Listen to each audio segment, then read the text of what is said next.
What's going on, everyone, and welcome to Movie Emporium's Amazon Prime original review of Annette. This film was directed by Leo's Carax. Now, before we begin, if you like this channel, awesome, hit the subscribe button to join Movie Emporium, hit that notification bell at the top to find what's coming next. If you like any of these videos, awesome, hit that like button, as well as commenting below on any video that you watch, including this one. Okay, so this is going to be very interesting to talk about, just to let you know now. Annette is a opera. It is a very artful, artsy, strange, trippy world that is co-written by Sparks, which is a popular band from the 80s and 70s. They have gotten some kind of resurgence recently, thanks to Edgar Wright, who did a documentary on them. And they've created this world where we have two individuals named Anne and Henry, who of course are played by Marion Cotillard and Adam Driver. Henry is a very successful comedian. Anne, of course, is a very successful opera singer, so they are always in the tabloids. They are always in the public eye. They get married. They have a daughter named Annette. And Annette, as they learn, has a very popular singing voice, which Anne doesn't want to exploit, but Henry does, because Henry kind of lost his way. There's another character played by Simon Helberg, who plays the accomplice, or the composer. And if I gather correctly, and this is a very weird review, this story is about what an individual will do to not only exploit their kids and their popularity, but what are they willing to do in the stakes of, you know, being part of the Hollywood system, how it eats them up and how it spits and chews them out, and what ends up happening when you go too far and you cause everything to kind of implode upon itself. Now, that is a very simplified version of this movie, because this movie, like I said, is not only a musical opera, but it is a very strange, weird, Dave Lynchian / Charlie Kaufman style film. Annette, which I won't spoil, has a very interesting purpose in the movie. And it's a movie that really feels like it is more worried about its music than its storytelling, because at 140 minutes, the movie is very, very long. And so with that said, I went into this movie not really knowing much about it. I knew it had Adam Driver in it. I knew it had Marion Cotillard. I love both of them as an actor and actress.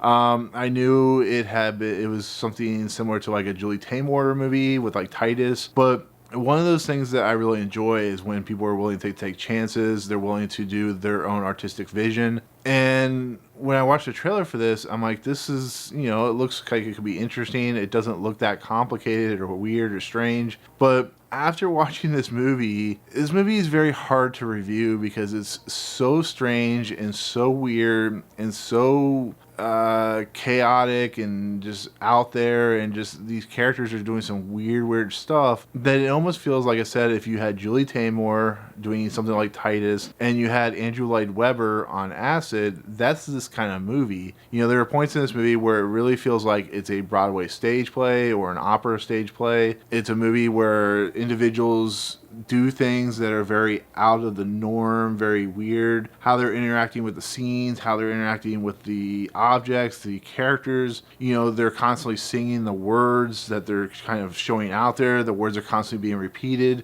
So it's very much giving us the mood, the dynamic, the intensity of individuals who are going through so much emotion, but there's no true story here. There's just individuals who have certain professions, who end up having a kid. The kid becomes very famous, and everybody falls to the wayside because of it. And then it kind of ends in just this kind of weird, strange, kind of chaotic mess where Adam Driver and Annette are singing to one another, and the young girl who plays Annette is fantastic, and how she sings, she's really good. But this movie is just too weird for its own good. It's too self-indulgent. It's too trying to be up its own butt a lot of times, and it's just, I never felt that this movie really connected with me at all. You know, there were parts in this movie where I'm like, this is really cool. The opening with the Sparks brothers, or the Sparks group, and the director is a lot of fun. It's setting up the kind of what you're going to get yourself into. But then it starts kind of moving the pieces of the chessboards into certain directions that just completely make the movie not work, in my honest opinion. And like I keep going back to Titus. Titus was the same way. It's very visually appealing. It's very beautiful. Julie Taymor has this very interesting, odd sense to her. And the same thing with Leo Carax in this movie. The visuals are beautiful. Sparks' music really kind of is really haunting when it plays out on the screen. The way the characters are giving the dialogue and the ambience and the mood and how they're portraying the characters is really fascinating. But like I said, when the story is just starting to kind of fall apart under its own like weirdness and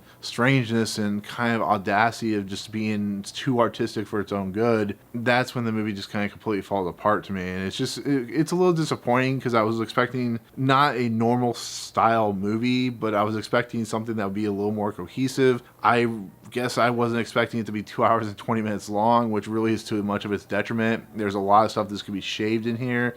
Simon Helberg doesn't even, I don't even understand why he's in this movie. He's in this movie to be an obstacle, and he's just not very good in the movie. So overall, if I want to kind of leave it at that, it's a movie with a lot of potential, a lot of interesting drive. It's a movie with very interesting kind of concepts and theories and, you know, script work from a bunch of musicians. But overall, it just fails in just so much of like what it's trying to be. And that's just a really strange thing to say. What is it trying to, it's not trying to be anything. It's just trying to be emotion.